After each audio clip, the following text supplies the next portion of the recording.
Hello, and welcome to the Gnostic Correspondence Study of Revolutionary Psychology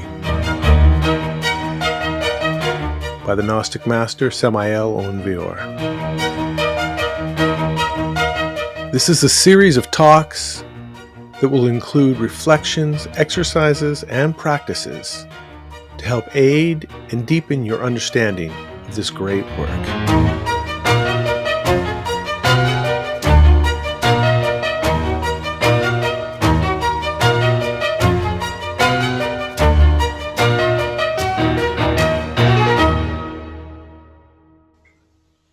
And this first chapter is the level of being. And it begins by asking us some really important questions. Who are we?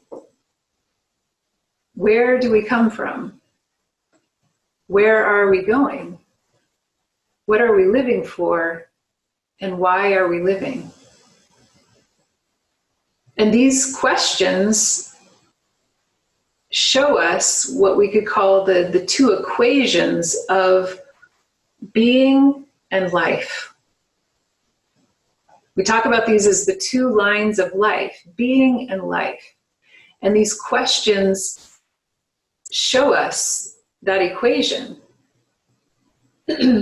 What is this combination of being, my being, and my attention to or attendance to the vertical line of the being, and my life, and how I think about, hold, conceive of, and live my life. And that also is an equation. Like that first force and second force is an equation, so is this combination of my beingness, or my attendance to, my awareness of, my devotion to my inner being, my inner work, and my life. Because we're here and we have life to live as well. We have responsibilities in life, right? We have relationships in life. We have bodies to feed and take care of and bathe. And we have others, maybe other bodies to feed and take care of and bathe, right? Be it a puppy or a baby or whatever it is. We have plants to water. We have things to take care of. And we have a life. We have life. And they're not mutually exclusive. They're actually in a relationship together, this being and this life. But what is that equation? And who are we? In the Gnostic teachings, we talk about who we are as the essence. Fundamentally, the true nature, or the essence, is who we are. And where do we come from is what we refer to as the absolute abstract space, or source. And we'll talk more about that as we go on. That's a Kabbalistic term, the absolute. Where are we from? Where are we going? Well, that's kind of the turning point of the equation. Because where are we going ultimately is back to the absolute, with or without self-realization, with or without consciousness, with or without light, we could say, or a real internal development based on how we chose to live. So that's kind of the turning point of that equation, because who we are is the essence, and where we're from is the absolute. Where are we going? Well, back to the absolute, ultimately, but with what, right? But with what is still a big question mark. And what are we living for, and why are we living? We answer those questions through our life. What are we living for, and why are we living? And so that's what this first chapter of the book really asks us to look at. What are we living for, and why are we living? These are important questions to feel in our hearts, to really feel in our hearts. And we could say that our purpose is the being itself, is to allow our innermost being, our spirit, to be here through us.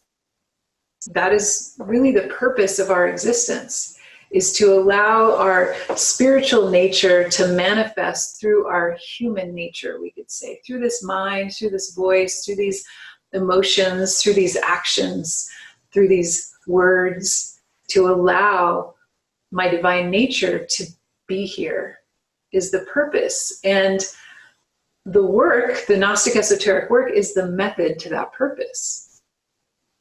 Now, there are other works, there are other traditions that also have that purpose or have that teaching. But here you are, right? And here you are in the Gnostic esoteric work, or at least a class about it. And we don't always anymore have access to those other traditions and those teachings, where I don't think any of you live in the Himalayas, for instance. And that's where you could get to the inner teachings, the real inner teachings of what, for instance, the Dalai Lama is giving publicly, is a public level. But to really get into the internal levels of those teachings is not accessible to most of us. And so what we have is the Gnostic esoteric teachings, which is a tradition that's been made current and available now, an esoteric teaching that is available to you, even via Zoom, where you are. It is available to you to move more interiorly into the depths of esoteric wisdom. Or we could say wisdom that really is for your consciousness and your being. There's a lot of teachings that are available to us in the bookstores and online, and a lot of great teachings that are more that exoteric level. And on a public level, even teaching Gnosis, we're going to give a relatively exoteric level of the teaching. And yet, you'll notice we don't stop talking about the being and the connection with the being, and that being the purpose of the teachings. So we're constantly leading towards that interior work, that inner work. And that's not so easy to find for everyone. And it's important for any human being, if that's the purpose of being a human being, that's why there's different teachings in different places at different times, because of just the natural necessity for that to exist. If it's the purpose of life, of a human life, then it needs to be available to human beings everywhere. So it comes in different names and in different traditions. But the question is, where do you find yourself? Regardless of your exact culture, right? Because we know, wow, Vancouver is such a multicultural place. That's something that's really impressed us about the Vancouver and the Vancouver area. But yeah, you find yourself, here we are speaking English in 2020. And so this is a teaching that's available to you to take you into the depth of your own innermost being. And that's why it's here. That's why it's here in the West now. So this this next quote from the book is, actually, this is from a different book.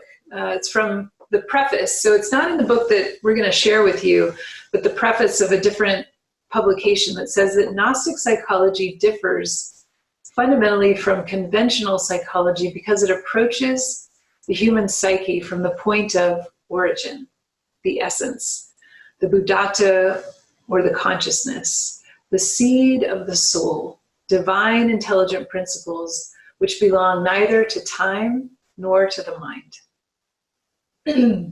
So that's to set up, where are we coming from? Like, what do we consider the point of origin, or the real point of origin of ourselves? Is that essence, that essential nature who has this faculty of consciousness, which is its faculty of perceiving or knowing, the consciousness, which we feel through intuition. We feel as conscience, our conscience. We say the conscience bothering us sometimes, but it's only bothersome if we're acting out of sync with the conscience. But it's good that it bothers us sometimes. And then in terms of, another quote is that the absolute is the cause of spirit and matter, but is neither spirit nor matter. So that is from Master Samael. That the absolute is the cause of spirit and matter, but it is neither spirit nor matter. The absolute is beyond the mind. The mind cannot understand it, and therefore we have to intuitively understand its nature. So with that faculty of perception, or that faculty of knowing that is the consciousness, that is how we can begin to understand ideas like Where are we from? What is this absolute from which we come? But we've got to develop our intuition in order to be able to answer that question, in order for that to begin to make sense to us. Mm-hmm. We talk about a gnosis having, we could say three minds within our mind. It's not that we have three distinct separate minds, literally, but three levels, we could say, that we kind of float between within our mind. Of the sensorial mind, which is really fixed to the senses. It's going, okay, if I can see it, I believe it. If I heard it myself with my own sense of hearing, then maybe. If I can taste and touch it. So it really relies on the data coming in through the senses in order to know. And if we're really fixed in that sensorial mind, then we completely doubt, or we just reject anything that I can't verify with those five, what we call the lower senses. And we call them the lower senses because there are higher senses related with intuition, related with things like telepathy, or being able to convey without words, to communicate without words. And so there are these higher senses that should be natural to us. And we talk a lot about that, for instance, when we talk about the development of the chakras. Because those higher senses are related specifically to the development of the chakras. And those should be natural faculties. We really should have 12 functioning senses, not just 5.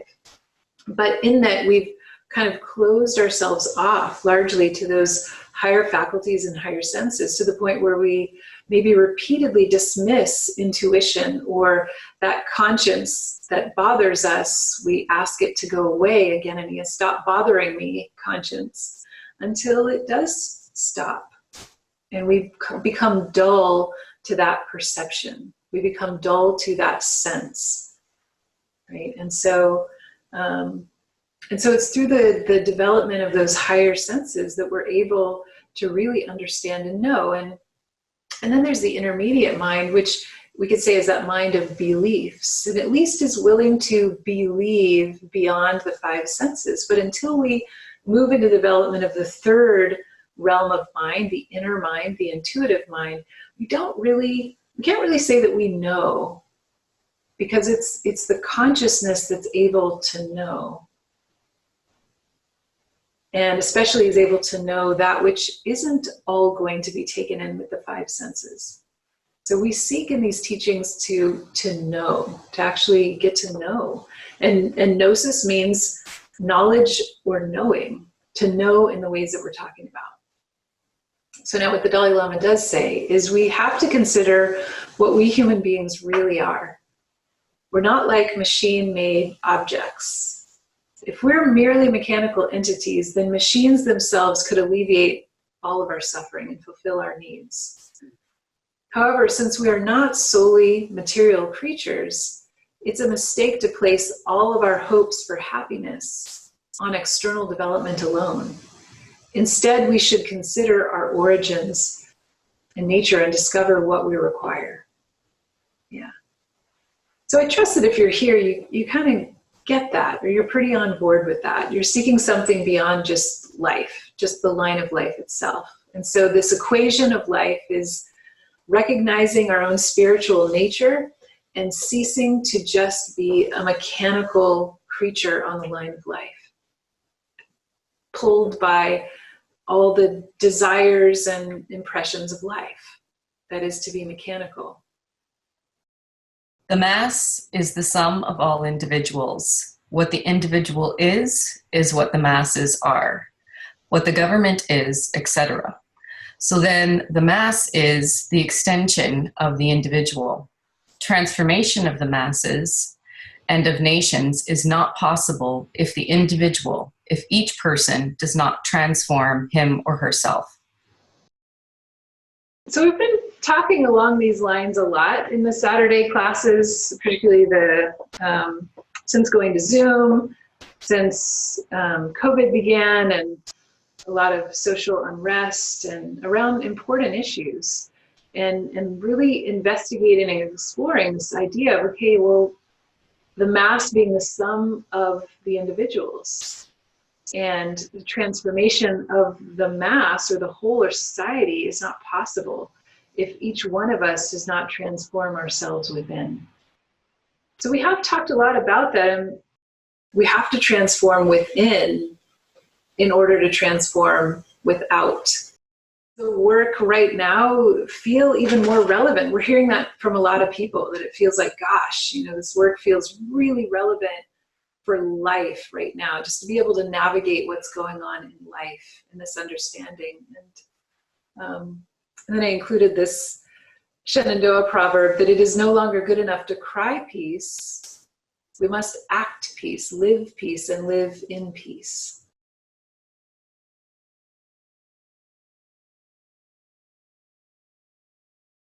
All things, all circumstances that occur outside ourselves on the stage of this world are exclusively the reflection of what we carry within us. With good reason, then, we can solemnly declare the external is the reflection of the internal. When someone changes internally and the change is radical, what is external, circumstances, life, also changes.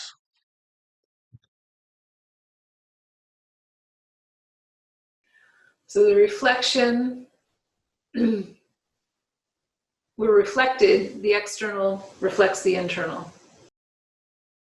And that's something that Master Samael took from the philosopher Kant, right? That really the external is a reflection of the internal. And then Master Samael reflected very deeply on the meaning of that, and really incorporated that into his teachings and his work. That, yes, that our external life. And so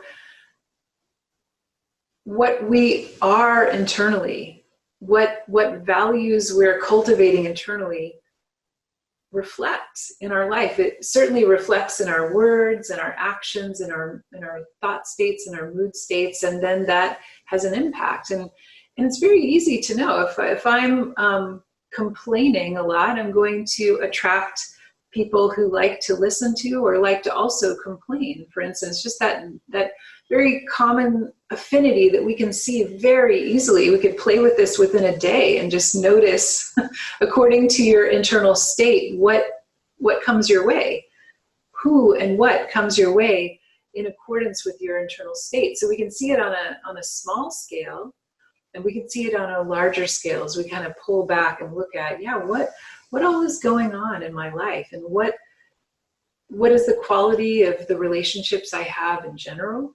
Right? And then we snap back to an even bigger scale, which we eventually do in these teachings, and look at things like karma and across more than one lifetime. How is my life a reflection of the choices I've made, the cause and effect, that's the definition of karma, the choices I've made up to this point, and what do I want to do with that? So we see it in the small way of within a day, within maybe a decade of like, what relationships am I cultivating this decade?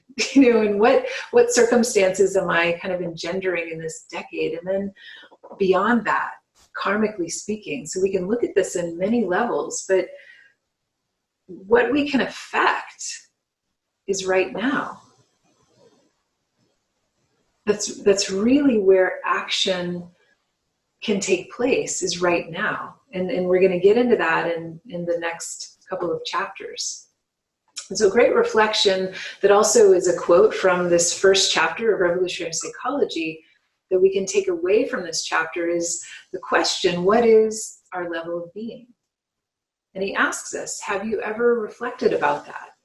It will be impossible to reach a different level if we don't know the one in which we are. What we want to be careful about is that it's not only the thinking mind that takes these questions, because the thinking mind wants to categorize and put a numeric value to things and compare and contrast, because the thinking mind is inherently dualistic. So it wants to compare better, worse, me, them, past, future, right? And rather to take these questions, these reflective questions, in a more contemplative and present conscious state. So it's not to judge ourselves. It's not to numerically evaluate and compare ourselves with myself from the past, or myself from my imagined future, or myself from somebody else. Not self-judging, but rather what's called the intimate self-reflection of the being. And we can do that by first noticing, what is my state right now? Right? What is my level of being in this very moment? How am I listening to all of this? Who is listening? Who is the perceiver? And we can increase that, noticing that awareness by increasing our breathing, and the noticing and awareness of our breathing by relaxing and dropping away all the tension that the mind keeps us in. And we ask, with what type of mind are we listening? With what attitude or mood state am I listening? And to really try to let go of the past in terms of something happened this morning and therefore I'm in this state. That's to be out of the moment, to let go of all of that. Or I'm expecting a result from this and so therefore XYZ. That has nothing to do with this moment. XYZ. XYZ. Thank you.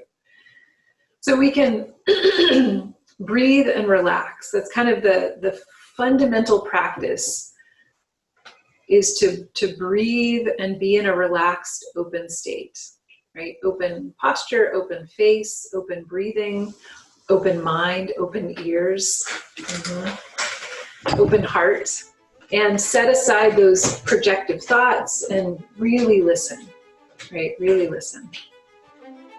We have this image here of Jacob's Dream by William Blake. William Blake, a beautiful artist of the esoteric. And of course, Jacob from the Old Testament Bible of Genesis, and this dream that he had, laying down and seeing this marvelous ladder, or we could see it here as a staircase of angels ascending and descending. And this is the tree of life. You know, this is the ascending and descending of our own consciousness, traversing from matter to spirit and in between. So it's a nice visual representation of this work that we need to do of being aware of our level of being in every moment, which is to be aware of what's the attitude with which I'm approaching this conversation, this event. Like, what's my internal state? To know my internal state. And this book, Revolutionary Psychology, really gets into internal states.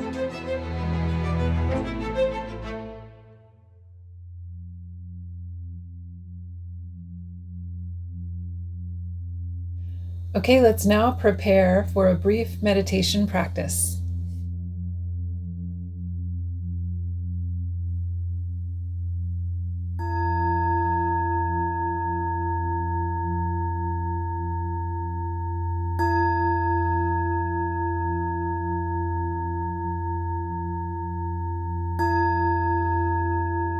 We find ourselves in a comfortable posture that facilitates relaxation and yet allows us to maintain attention. Relaxation, awareness of the physical body, and attention focus on the object of the practice, which is the breath. We'll build upon the 4-part breathing that we did before.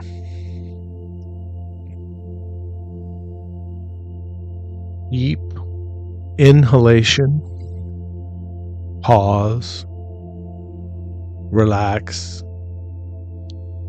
Complete exhalation, pause, relax. Continue.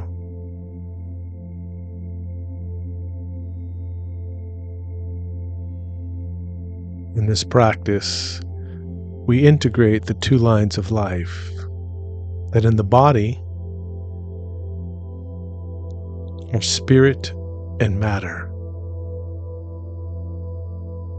We are composed of that which we can see, taste, touch, experience through the senses, and that which we cannot see, that which is beyond the senses. This practice is the practice of infusing this body, this matter, with spirit. The two parts of the respiration, the in-breath, the out-breath. The inspiration and the relaxation. Breath is on the threshold of spirit and matter. In many traditions, the same word is used for spirit and breath. In the East, they say that the breath of Purusha is said to be the origin of air. So we will breathe with these four parts, but instead of focusing on the counting, let's focus our attention on the magical process of transforming our state, uplifting our emotional state, expanding and elevating our level of being.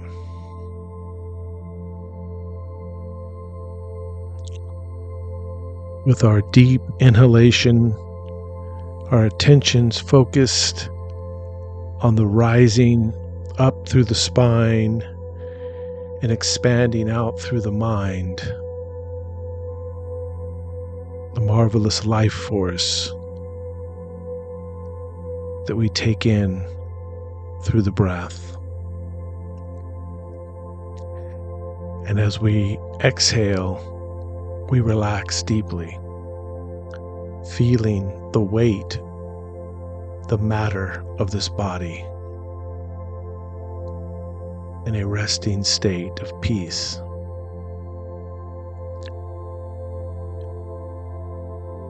Our inhalation as is if a prayer, an invocation of the Divine Spirit to expand and uplift our level of being. And as we exhale, with our awareness, we perceive in the body its relaxation, resting in the peace of that being.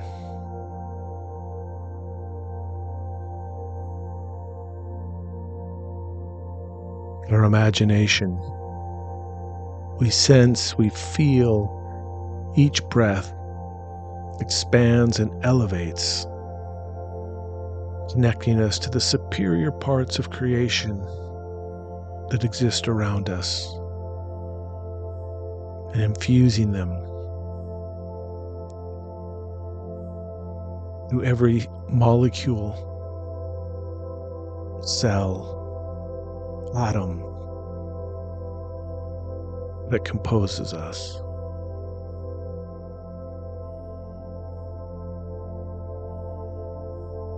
This gives us the two aspects necessary to connect with the divine. The inspiration, the invocation, the wordless prayer of deep emotion, and the relaxation, peace, the receptive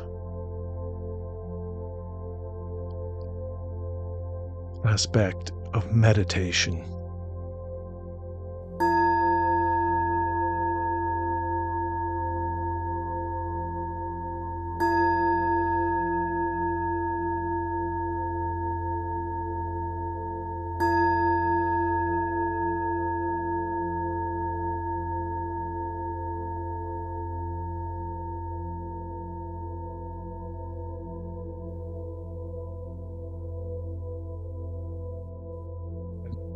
practice, it was very, it is, especially if done consistently. Extend each day in the exercises that we will do.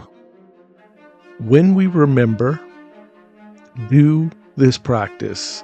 It doesn't have to be seated, deep.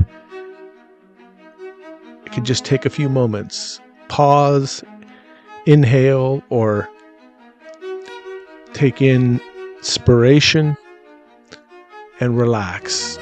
And then ask these 3 questions.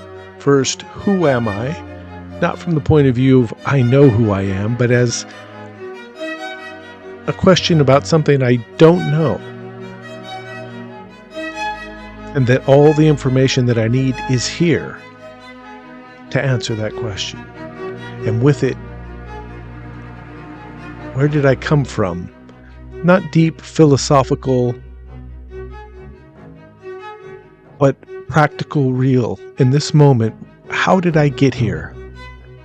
Did I walk through that door? Did I drive? Did I come on a plane? Did I climb a mountain? How did I get here? And where am I going? To have the attention on our attention of what we're doing, our object.